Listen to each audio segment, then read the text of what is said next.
Meaning of docket sheet. Docket sheet. Docket sheet. Docket sheet. Docket sheet. A docket sheet is a document used in courts to record the case information and its progress.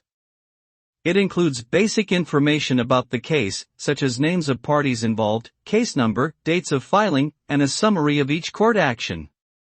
The docket sheet provides an overview of the case activity, including hearings, motions, and orders, as well as any important deadlines. It helps parties track the status of their case and provides an official record of the court proceedings. The docket sheet is an essential tool for judges, attorneys, and others involved in the litigation process.